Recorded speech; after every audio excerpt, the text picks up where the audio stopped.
Hello, everyone. Welcome to episode 10 of the Foot Basket Podcast. I'm glad you're here today. I'm glad you tuned in. I'm glad to be doing 10 weeks. This is the 10th episode, so that means 10 weeks of NBA, NFL talk. I want to give all the glory to God. Allow me to be here. Allow me to do 10 weeks of this. Allow me to have the knowledge and the equipment. Me being here today, I just want to give all the glory to God.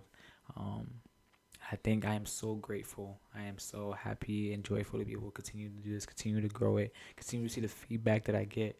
Um, I just can't wait to get started, to have a great for this is basically my first milestone, so I have a great first milestone for this episode, for this podcast, and see what God has planned for it. Um, so of course we're just gonna be going over NBA games. We're gonna be going over the NBA trade deadline that was this past week, and then of course we'll go over the Super Bowl, and then we'll go over a tier list that I can't wait to show you guys. I have cooked up for you guys that we'll be going over as well to end the episode off.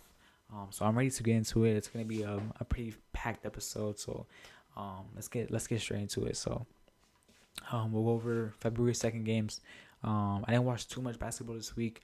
I was really locked into that trade deadline, all these trades. But there's a couple of hitter games. The first game actually on Monday, the first game of the night was the Pelicans Hornets game, and I ended up watching this game because I'm a little intrigued by the Pelicans young players, and of course the Hornets have been cooking this year for 2026. And I saw like in the preview or something like that in the pregame show or whatever that the Hornets are 13-1 with the starting lineup of LaMelo Ball, of Concanepo, of Miles Bridges, of Brandon Miller, and Moussa Diabate. And that is genuinely so crazy to me for them to be 13-1, and of course them also win this game as well, make them move in on 14-1. And they had another big game this week on Thursday against the Rockets, where they beat the Rockets 109-99 as well. And I think they just played the Thunder. Was it the Thunder tonight? Or yesterday? Let me see what game that was. I could be tripping. Let me double check. But the Hornets have been good. Yeah, they played the Hawks. Hawks on Saturday. Another good win. The Hawks are definitely trying to sell, but um, another good win for the Hornets, and they're continuing to cook, and they have one of the best net ratings and offensive ratings in all of basketball for the year 2026. And I mean, it's definitely a surprise team for me. I did not expect the Hornets to be cooking once 2026 started, but this offense has looked so good, and they're continuing to work out that defense and what their really true identity is when it comes defensively. But offensively, they definitely got it. Um, Another game was the game that I watched was on the same day, was the same Sixers Clippers game, and this game was so hard to watch because this was right before James Harden got traded or right after. Um, and there was no offense in LA, and 76ers was just throwing doubles like Kawhi actually throwing doubles every single play. Once the second half started, they were just throwing doubles, and they were not allowing Kawhi to drop that 40 piece that he's basically been averaging this whole week, this whole month. Kawhi's just been cooking offensively, and 76ers was like, no, we're gonna let Chris Dunn hit floaters and Brooke Lopez hit corner threes for us to lose this game. I think 76ers did well, and they ended up winning this game. I think basically just throwing those doubles on Kawhi, not allowing him to drop 40. But it was so hard for the Clippers. Really, like literally shooting like 15% from three, and when it was halftime, they were like 2 for 10 or something like that, 2 for 11, whatever it was. So yeah, there was no offense for this game. The game I want to go over was the next day on Tuesday, this past Tuesday, was the Nuggets Pistons game, and the Pistons did so well, just neutralizing Jokic when it comes to his passing game. He only had 4 assists this game. Holding him to 4 assists is actually pretty difficult, especially when he had 6 turnovers, or it's like 6 turnovers. I don't know if it was 6 turnovers. It might have been 4. And they were having him frustrated. Like watching this game fully, it was in Denver, and they really had Jokic frustrated. He was getting mad from like different calls, and we see Jokic most times show emotion when it comes to calls, but he was getting frustrated off passes. He was getting frustrated with his teammates. Pistons really had him. I'm not gonna say luck because he still had 25, 12, and 4, but neutralizing that passing game from Jokic, just allowing him to hit his buckets, and knock those passes. I think the Pistons did well going against Jokic this game. Another game I want to mention now. Or mention, is it from the same day? No, it is not. It is it can't be from the same day. But I want to go over the Nuggets Knicks game that was leading the next night after. The Nuggets had back to back, and this was a banger game. It was double overtime. Jalen Brunson the first half literally had like 9 points, and then they really said, "Yo, Jalen Brunson just play hero ball." And I think he had like a 35 in the second half, like 35 points in the second half. So he was playing well, and we couldn't get a stop. When it came to stopping Jalen Brunson. Um, Another close game for the Nuggets to lose back to back losses, especially in the West. That is not, you can't, you especially at this time of the year when teams are really like making sure they want to find out where they want to be when it comes to seeding and who they want to go against. Getting back to back losses against the good teams is not not something good the Nuggets are showing, but I think they'll pick it up sooner or later. And then this Spurs Thunder game, I think this is their fifth game together or going against each other. Although the Spurs won, this is nothing like their other games. Let me name three. Let me name three players. Let me see if y'all even know these three players. Brandon Carlson, Chris Youngblood, Brooks Barnheiser. If you're an average NBA fan, you don't know who those guys are. That's who. What's it called? OKC was running off their bench. They literally ran an 8-man. Their starting lineup was Isaiah Joe. I think Isaiah Joe or Casey Wallace running the 1, and Isaiah Joe at the 2. They had Jay Will, not J Dub, not the good Jalen Williams. They had Jay Will, Duke Dennis looking Will, Jalen Williams. They had Kenrich Williams starting. They had their starting five was Jay Will, by the way. They had Aaron Wiggins. This was not like a banger game like these past games have been between OKC and the Spurs. But the Spurs get the Spurs get a good win against OKC to say they're 4-1 against the Thunder. But this was not like one of their, like a game that I say like, oh, yo, the Spurs are cooking the Thunder again. The Thunder ran an 8-man with 3-day players. Y'all probably never heard before in your life. So, but no hate on the Thunder. I'm just, or no hate on the Spurs. There was not much competition, if you know what I mean. Hornets again, like I wanted to mention, got a good win against the Rockets. There was a game that I watched, the Utah Jazz versus the Magic. That was on Saturday. This game, this is what I'm low-key scared of now that the trade deadline has ended. And now we're kind of in this phase, like right before All-Star break, where teams are deciding, hey, are we going to sell? Or are we going to buy in? Are we going to go for a championship? Or are we looking for that first overall pick or even like a top 5 pick? And we're going to really see teams start to not tank, but not tank. You know what I'm saying? Not make it too obvious, but like maybe, hey, Jaren Jackson Jr., hey, I think you sprained your ankle yesterday. You could stay home, or like who else? Alex Sarr. I think the Wizards they're gonna be the worst in the league, regardless if Alex Sarr is playing or not. But like a team like who's kind of in that area where they kind of need to start selling, like the LA Clippers. Hey, Kawhi, I know you're averaging 45, but hey, maybe you have to go see your family. Go spend some fam time. You know what I'm saying? So we could get that top 5 pick or top 15 pick. We're gonna see a lot of teams start to do that. And this game was the first representation. This is the first game of the season where I really noticed it. In this game, this is after the Jaren Jackson Jr. trade, where they bring in Jaren Jackson Jr. They bring in John Conchar, and they bring in Vince Williams Jr. And the Jazz have been playing well this whole game. Keontae George got injured right like in the beginning of the fourth quarter or whatever. But Jazz were playing good, and they were up by 20 sometime in the fourth quarter, and then there's about 8 minutes left, and they bring a lineup in of Vince Williams Jr. They bring a lineup of John Conchar and Jaren Jackson Jr. Three Memphis Grizzlies players that just got traded 3 days ago. They just unpacked their bags. They probably just got some of their clothes from Memphis. They just brought their fam over. They third day of work, and they you got 3 Grizzlies players closing out your game with 8 minutes left, and the Magic have a comeback. And something else that just really made it obvious as well is that the Magic get a bucket to make it 120-117, and the Jazz has it on the inbound, and there's 6 seconds left. Jazz has one timeout, and they decide to just throw it off the inbound. Like how after a team gets a bucket, you catch the ball and you throw it off the inbound. Like not the inbound by their half, the inbound on the opposite half. 6 seconds left. They just throw the inbound. They didn't call a timeout, and they throw up the ugliest shot. And it was just, hey, Jazz, y'all not doing too well at hiding it. Y'all finna get caught by Adam Silver. He finna ban y'all. He finna fine y'all. But hey, hey, you gotta do what you gotta do. But yeah, that was something that we're gonna start seeing with some of these teams that are gonna start to sell. So let's get into the NBA trade deadline.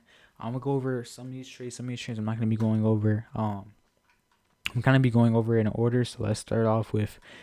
We're not gonna go all the way back to the Trae Young trade, but let's start off with one of the first trades of the trade deadline, which was Keon Ellis going to the Cavs, and I've been watching Keon Ellis a little bit over the past 2 years, and he kind of reminds me of Case and Wallace, where he kind of has that 3-and-D aspect. He's kind of physical. He has that agility. He has that speed.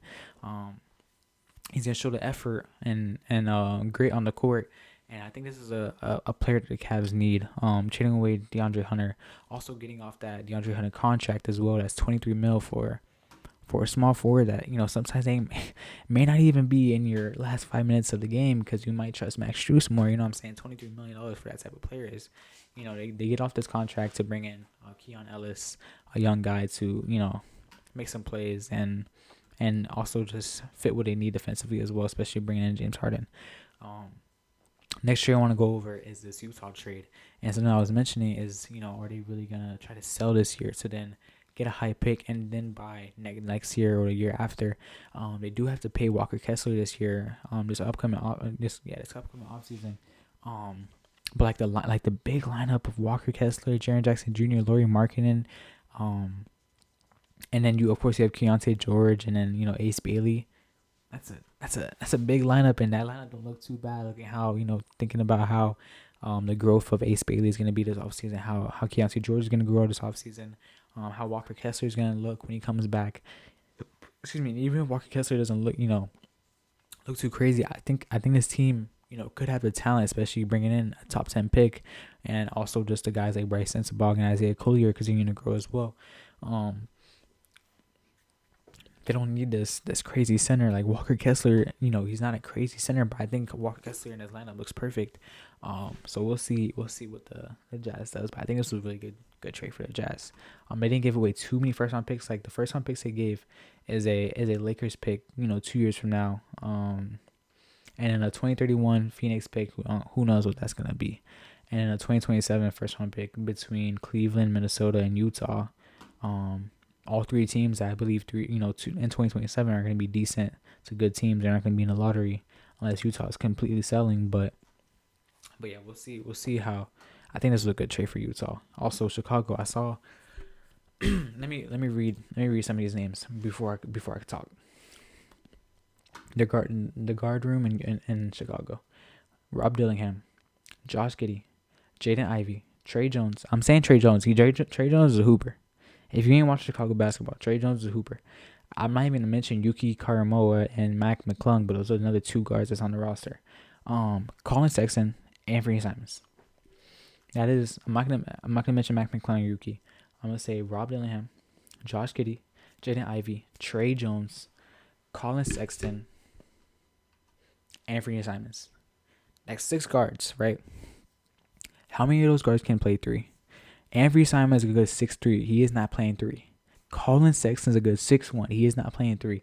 Josh Giddey, okay, let's take away Josh Giddey. You got 5 guards right now. Jaden Ivey, 6'3". He is not playing 3. Rob Dillingham, he's not playing 3. So you have 5 to 6 decent guards that you are buying into, which you traded for. I'm not gonna say you were buying into, that you traded for. And what are you gonna do in this situation? I saw this is what I'm gonna talk about, is that I saw the Chicago Bulls front office. They had a statement where they said they brought in this Jaden Ivey and Mike Conley trade that had Kevin Huerter going to Detroit, which was, I think, also a good trade for Detroit. I know they're looking for some offensive shooting and just offensive identity as well, to go alongside with that that Detroit defensive identity that they have. But that trade to bring Mike Conley and Jaden Ivey on the same, on that same trade, what the Bulls wanted to do with that trade, they wanted to bring in Jaden Ivey to then trade him to some other team. Detroit has been trying to trade Jaden Ivey over the past 2 years. So I don't know what Bulls were thinking when they brought in Jaden Ivey. And they of course waived Mike Conley. And then they did the same thing. I think it was Colin Sexton, it was Anthony Simons trade where they wanted to bring in Anthony Simons. No, I think it was a Colin Sexton trade because of his contract, because Anthony Simons making $27 million versus however much Colin Sexton is making. They wanted to bring Colin Sexton and trade him away. And They failed with Jaden Ivey. They failed with Colin Sexton. And it's like now you're in a predicament where you just got 5 good guards, and are like, who are you gonna buy into? Are you gonna buy into the young Rob Dillingham, or are you just gonna let him just sit on the bench and develop on the bench and develop in the practice sessions? Hey, I'm not gonna say Rob Dillingham was cooking in Minnesota, but when you're gonna bring in a guy like Rob Dillingham, I think especially in a team like Chicago Bulls where you guys aren't playing for anything, I think a guy like Rob Dillingham should be getting playing time. Except you have five good point guards in front of him. I don't know. I think it was a risky move to bring in people that you're just gonna bring them in and think you're gonna be able to trade them away in 48 hours. By the way, the Colin Sexton trade was 48 hours. Probably like I think it was actually like 40 hours before the trade deadline was over. The Anthony Simons trade was the last one they did for a guard, and this was what 36 hours before the trade, before the trade deadline. Oh my goodness, I don't know what Chicago was doing. Also, OKC brings in Jared McCain for first round picks that they do not care about. OKC got crazy first round picks, and these only one first round pick they traded Jared McCain for is 3 seconds. So the first round pick they traded for was a Houston pick. That's gonna be like a 25th overall pick, and then 3 second round picks. So I think OKC buying into Jared McCain that could possibly be good. And even if he's not, he's making $4 million. And when his contract's over, just let him walk in free agency. I think it's a good buy-in, especially the vibes that he could bring to OKC. I think it was a good cop for OKC.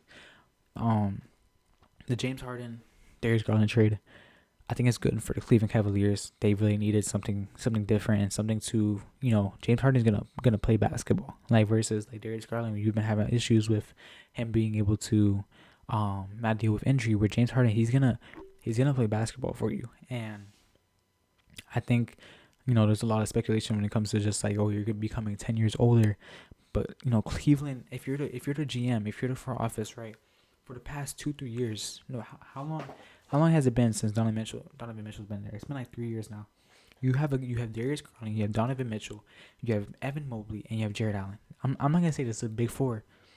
Donovan Mitchell and Evan Mobley and Darius Garland has to be somewhat of a big three. And you could add Jared Allen into a good, role player, but he's one of the better role players in the league. And then you're just missing a wing when wings are one of the, most favorable role player positions in the league, where you're just playing a defensive wing. I think the GM and the front office of Cleveland have just been under so much pressure when it comes to what we expect from them. When coming into the season, we believe that Cleveland was going to be one of the better teams in the league. Cleveland was not playing up to that, and I think even especially with last season as well, with how disappointing their playoff run was, even though they were dealing with injuries, they were getting dominated by that Pacers team. So it's just like, when it comes to that pressure, when it comes to the tweets and the comments that you were seeing as a GM, I think this was the better decision to make. Because even if you guys don't end up making it this year and making it to the finals, you can't say that you didn't try to buy in. You know what I'm saying? I think Cleveland made the right decision with this trade.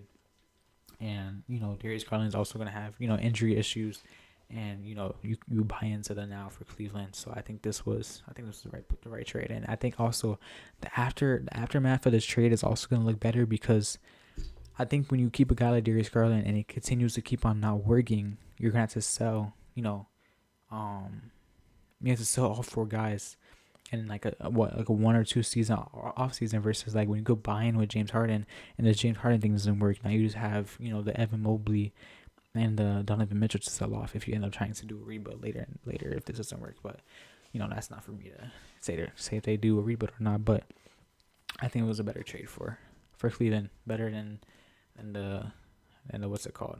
The media is saying.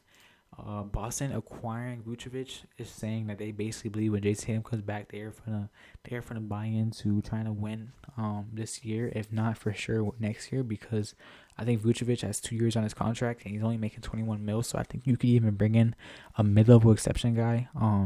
Because Payne Pritchard ain't making a lot of money, Derek White ain't making a lot of money, and you just have your 2 guys, of course, Jason Tatum and Jaylen Brown, where they're bringing in a lot of money, but Porzingis was making more than Vucevic. And you still had, Drew Holiday on contract with this team. So I think, Boston's going to have a little bit of some money this offseason, where they can really, even if they can't really buy into this year, they can, buy into a good mid-level exception guy that's making 15, 20 mil, and go for a championship next year. So I think this is a good trade for Boston as well. Seeing how good their team has been playing this season. So I like that trade for them. Jonathan Kuminga going to Atlanta, giving him opportunity to be able to cook and hoop. Because in Golden State, it was just, I also don't think it was the right fit for him, because I think Golden State, their offense is not for Jonathan Kuminga, and I want to see how well. I'm actually curious to see how well Jalen Johnson and Kuminga play next to each other, if that's what they're gonna do. But I don't think the Warriors offense was really complimenting Jonathan Kuminga's gameplay and what he can do on the court. And I think um Golden State could have got more for him. I think they waited too long to be able to sell the value that Jonathan Kuminga had. Because as you continue to play him, and as he continue to have some mid games, some bad games, you continue to lower his value. And to only bring in a $30 million aging Porzingis for 1 or 2 years that he has on his contract, you could have got way more value. I think there was definitely first round picks, so you could have got 2-3 years ago or just last season for Kuminga. So and I don't see, like, as honest as possible, I don't see this Porzingis trade being a buy-in trade this season that's going to bring him to a championship contending team. So yeah, I don't know. I mean, I know they had to get off the Jonathan Kuminga contract and this player, but could have got so much more for him if you didn't just wait. You know what I mean? As a Warriors fan, you really didn't have to wait for it, but that's what the Warriors ended up doing. And then I'm just go over two more. I'm gonna go over two more, right? Yeah, we'll go over the Zubac trade. The Pacers are really believing that when Tyrese comes back, that the core of Zubac, of Pascal and Tyrese is gonna go well, and we'll see how it goes. I think what's really gonna help this team is the fact that Zubac is making no money. He's making 18 mil, which 18 mil in this league is not a lot of money, and it allows you to, bring in some guys this offseason that can really complement. Like, you could really choose, because when it comes to trading, what you want, it may not even be on the market. And then what the players that are on the market, like, are they even gonna value your team? But so when you look at free agency, you just got outbid that other program. You know what I'm saying? And Indiana is not like a team like Utah, or like a team who is like, where's other places that people don't really want to go. They're not like one of those places where like you don't really want to go. It's not also like your number one spot, but I think Pacers could have a good offseason and really believe in that core of Pascal, Zubac, and Tyrese, and see how they play together. I think this was not a bad trade from Pacers. Also just brings in some hope, as they've been one of the worst teams in the league, and should be able to bring hope for the fan base. Going over to Anthony Davis trade. I think Dallas did what they were supposed to do. I think they got the most out of Anthony Davis that they could have got, for them to get a 2026 OKC pick. That's number 32. But a 2030 first round pick from Golden State. Now, a 2030 is a few years from now, but in 4 years from now, Golden State, 40-year-old Steph Curry, 42-year-old Draymond Green.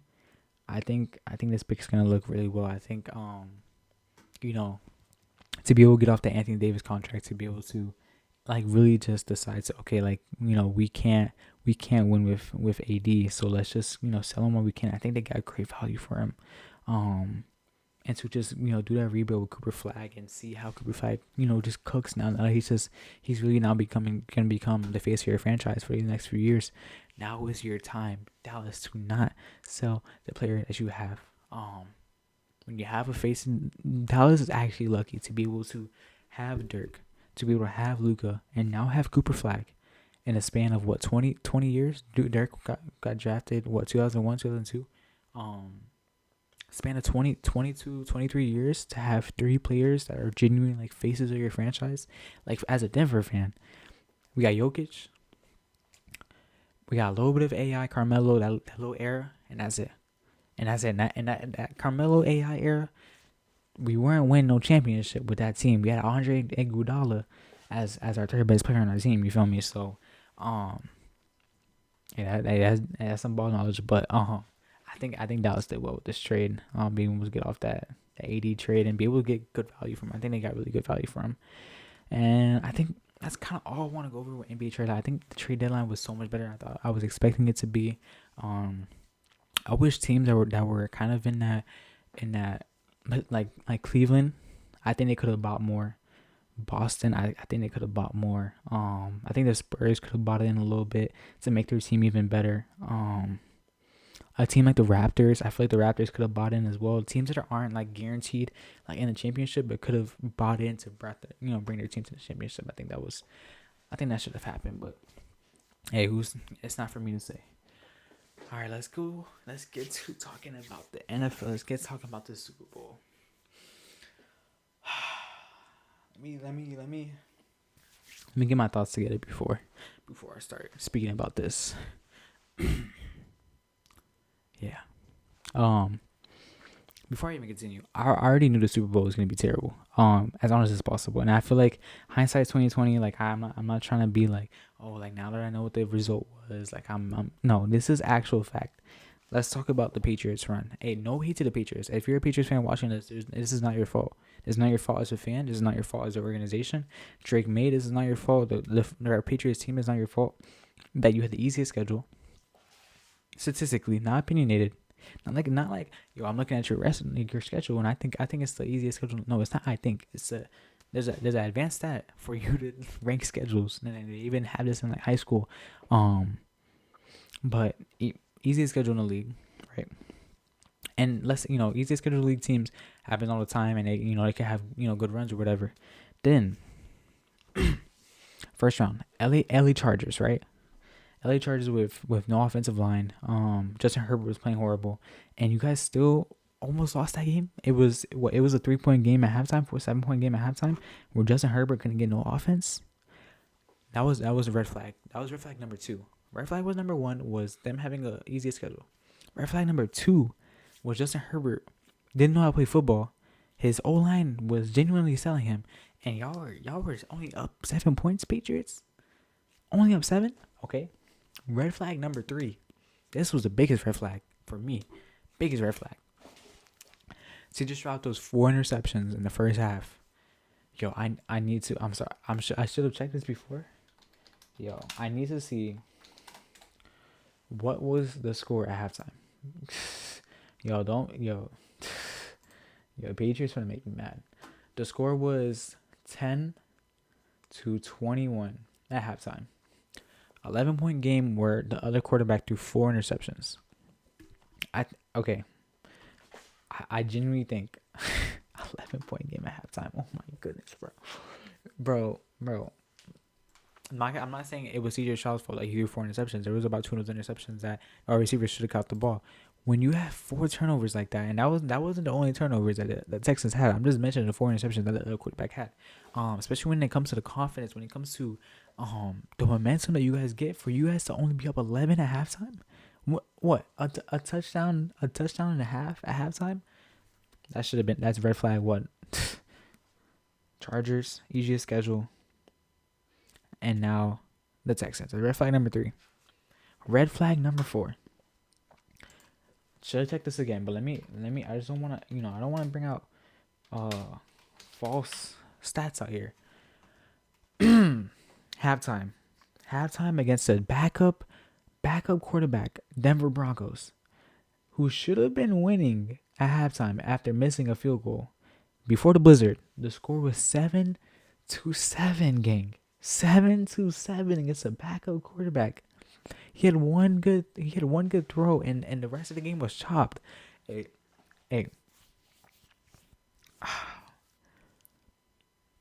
I can't. I like. If anything, I low-key wanted to see how that second half would have went. Like, how close would you have made it with a backup quarterback? Not just a backup quarterback. The only backup quarterback that didn't play any snaps the whole NFL season. One of the only. I literally saw that stat. He was one of the only NFL backup quarterbacks that didn't play a single snap in a regular season. That's what's it called? Red flag number 4. You have 4 red flags for the Patriots before going into the Super Bowl. What do the Seahawks have? Banger games against, in my opinion, the Rams were the best team in the NFL. Every time they play the Rams, banger game. Who else did they play? Yo, I'm not trying to glaze the Seahawks. I'm pretty sure they had a bye. They had a good game to 49ers. I think they were for sure going to be the 49ers. I don't think the 49ers were that good. Um, the Seahawks had one of the best defenses in the league, and you have so many playmakers when it comes to offensively. Whether or not Sam Darnold's a good quarterback or not, you have the offensive talent of Jake Smith and Jigba, offensive talent of Kenneth Walker, and the Zach Charbonnet, the little backfield duo. Rashid Shaheed also had mad talent. I don't care what anybody says. Rashid Shaheed was the number 2 wide receiver in New Orleans, low-key number 1 if Chris Olave wasn't there. But Chris Olave is a GOAT. I'm a low-key Saints fan. And then Cooper Kupp. Whether or not you want to say Cooper Kupp's washed, that boy had 8 catches in the Super Bowl. that boy was looking like Puka Nacua out there. He was fighting for them yards. Cooper Kupp ain't washed. Whether or not he had a bad season or not, whether or not he has washed this season, these playoffs he was not washed. Whether or not Sam Darnold's a great quarterback, he's a 1-game quarterback against the Rams, whatever it is, the amount of talent you have, it doesn't even matter, bro. The Patriots talent, wide receiver room.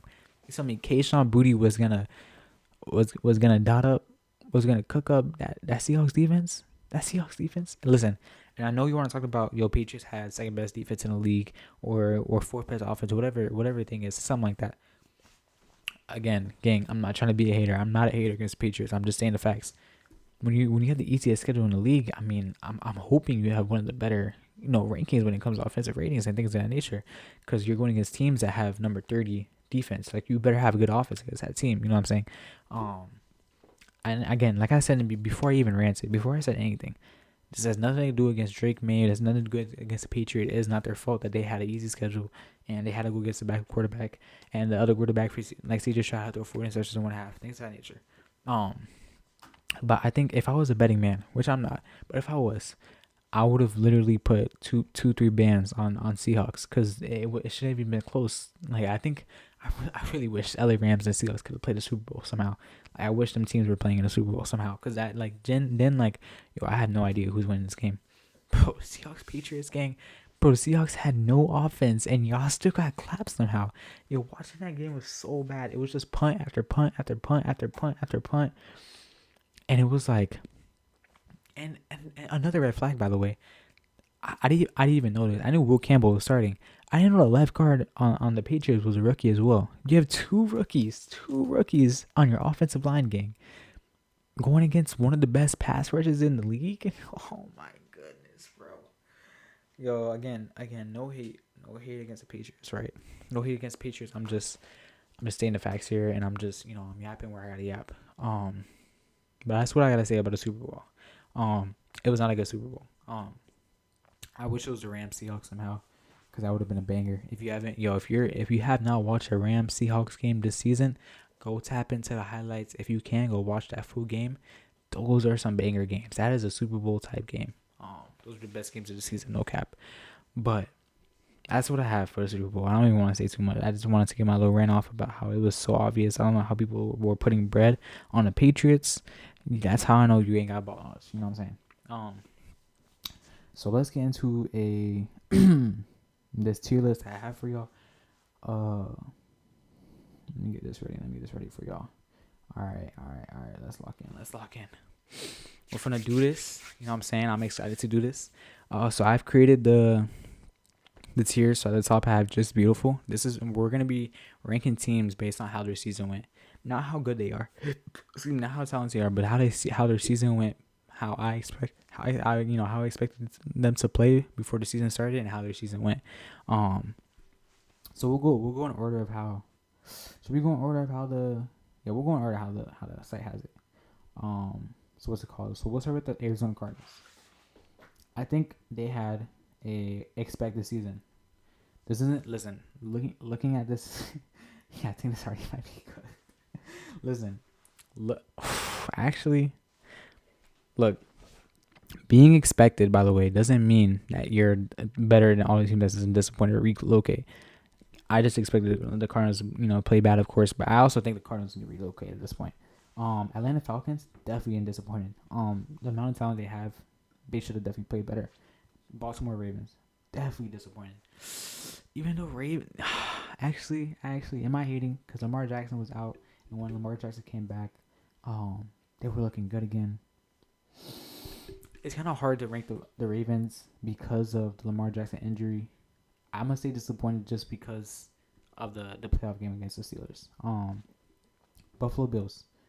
To be honest, it's expected at this point for them to lose in the playoffs, for them to have a good season all year, and for them to lose in the playoffs. I'm not even surprised I came and put them in disappointed. Carolina Panthers, great season.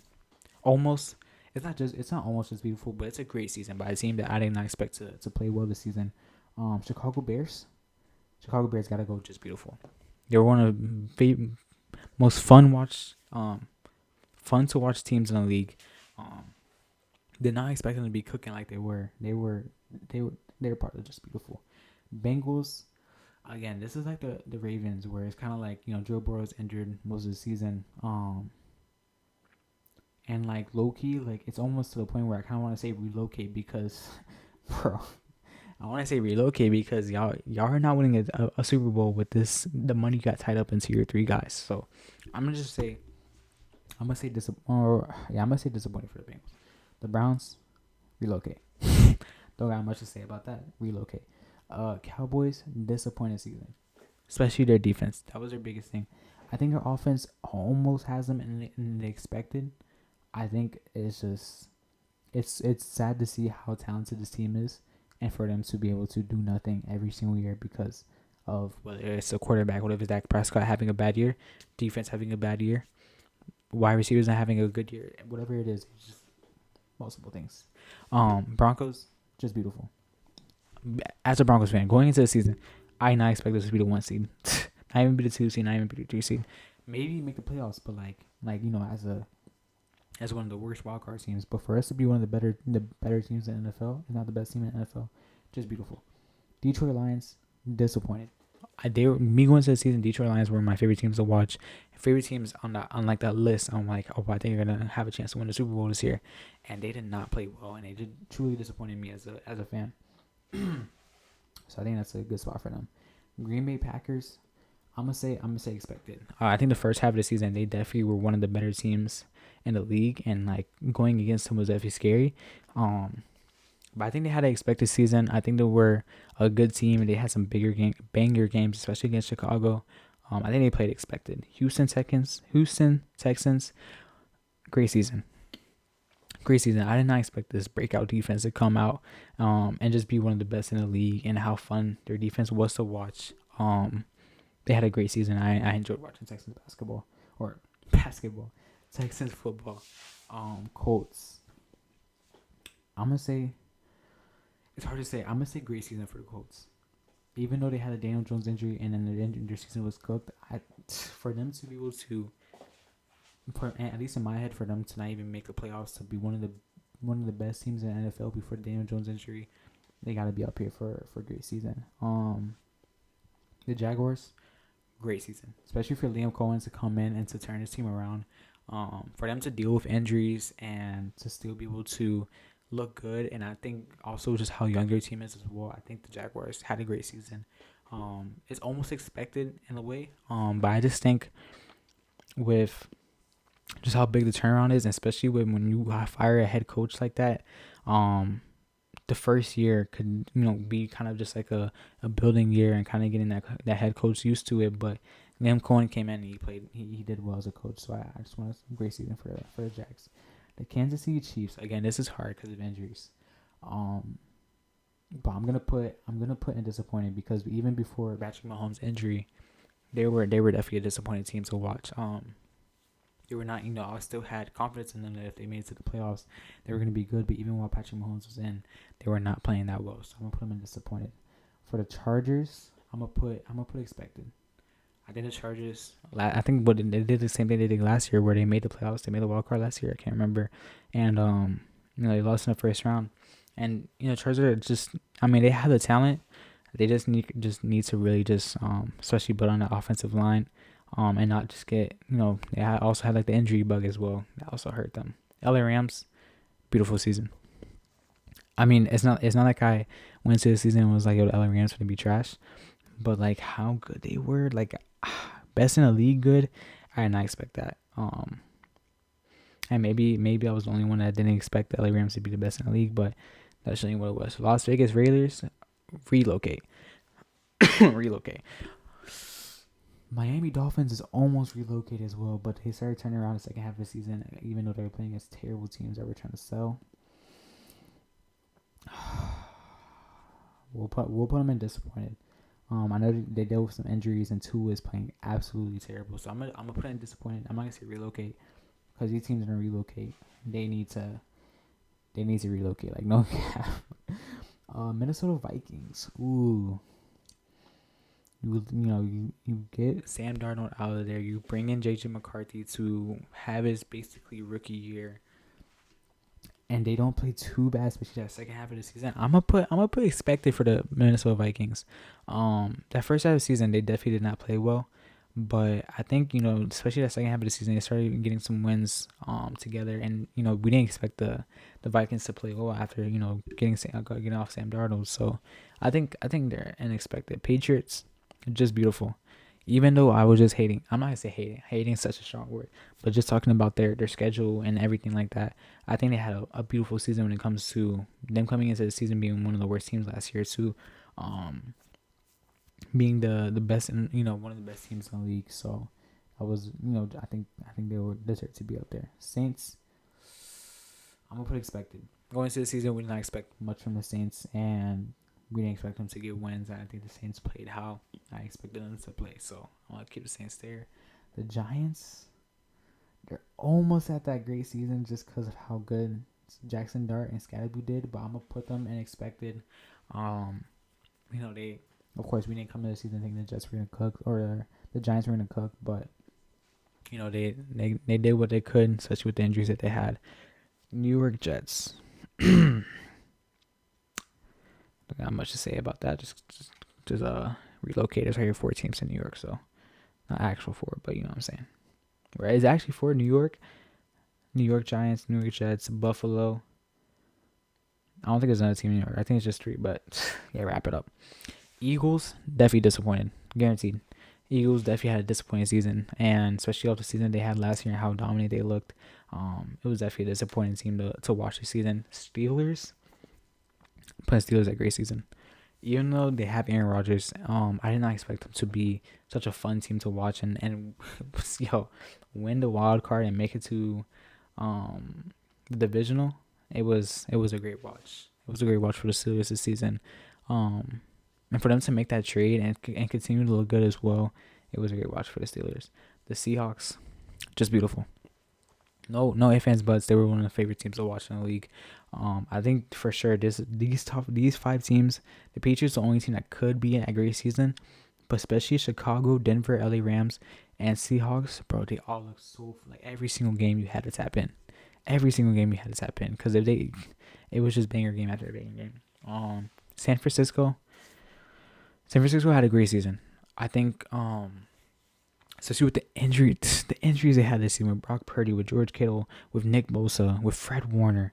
You would not expect this team to play as good as they did, and they continue to just look great year after year. San Francisco, if you're a San Francisco fan, you're one of the luckiest fans because your team is never bad. Tampa Bay, they would have been a great season, especially in the beginning, that first half of the season when Baker Mayfield was looking like an MVP. But we'll put expected. They played well and they almost made the playoffs. They could have had that jump to great season, but then they started to fall off a little bit. So I'm going to put them there. Tennessee Titans. Let's just move y'all to where y'all need to be. And then Washington Commanders. Washington's almost at relocate because their season was so disappointing. I need to make sure they're last. There's no ranking in this, but like Washington would definitely be last and disappointing because the season they had last year, for them to come into the season with a healthy Jaden Daniels, for them to buy in a little bit with Deebo Samuel, and before Jaden Daniels even got injured, for their season to look as bad as it did, it was definitely disappointing as a fan. So yeah, there's a quick little tier list that I have for y'all. Again, this is just for teams of how I expected them to go in and how their season actually went. Again, these 5 teams, even I know the Patriots low-key about to drop down because these 4 teams were just banger games every single week. Especially when they, the LA Rams went against the Seahawks. Oh my goodness. When the Bears went against the Green Bay. Oh my goodness. Broncos always love having comebacks. So yeah, but But yeah, it was a great season for NFL. The NFL season now over, and now kind of in that phase where what are you gonna do now? And I do got some stuff cooked up for y'all. So the NFL is not gonna go away completely. The NBA is still cooking right now, so the podcast isn't gonna go away. But um, I got some stuff planned for y'all. I'm glad that you watched this episode. If you made it all the way to the end, just smash the like button, send a comment. If you want to be part of the question segment that I do in the beginning of videos, just send me a question, send a comment. I want to give all thanks for all the views that I had this past week. I think the last episode popped out for a little bit, so I just want to be grateful and thankful for that. But again, I'm glad you tuned in today. I hope you enjoyed the episode. Just make sure you share, you like, you subscribe, turn on that post notification so you know when I post, and go follow the Foot Basket Podcast on Instagram. So yeah, I'm glad you guys are here. Glad you guys made it to the end. I'll see you guys next week. Happy 10 weeks. Happy 10th episode.